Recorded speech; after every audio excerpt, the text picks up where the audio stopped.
Okay, it's normal in this country that there is a huge gap between the wealth of white families and the wealth of African Americans and Hispanics, but the recent recession made that a lot worse.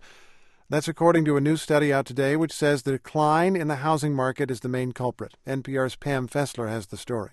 The numbers are pretty astounding. The average wealth of a white family in 2009 was 20 times greater than that of the average black family, and 18 times greater than the average Hispanic family.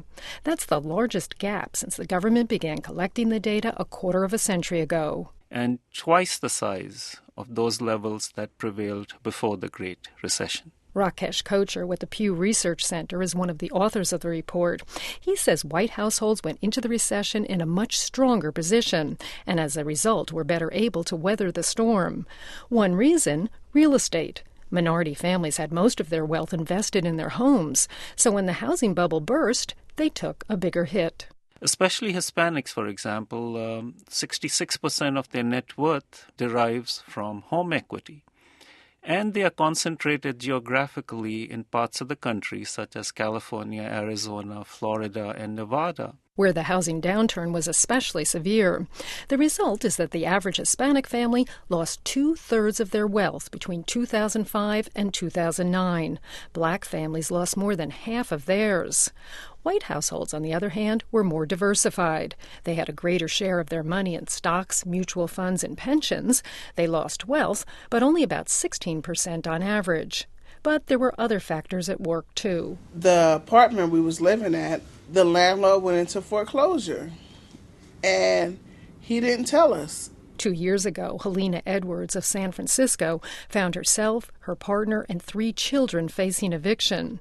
She was lucky. With the help of a nonprofit, she's since been able to buy a home, but Edwards says it's not easy balancing all of her bills. Her partner lost his job, and she had her pay and health benefits cut back because of the economic downturn.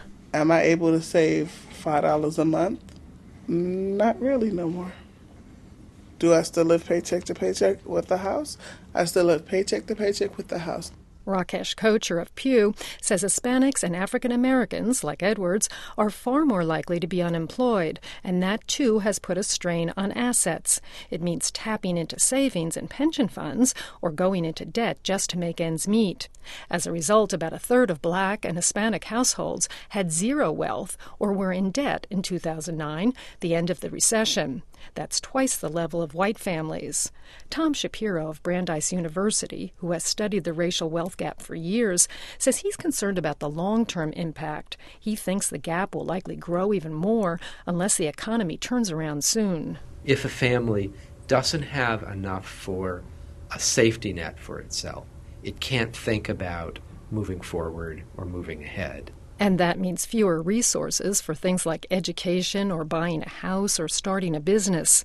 Shapiro says that only puts the average minority family further behind and less able to weather the next economic storm.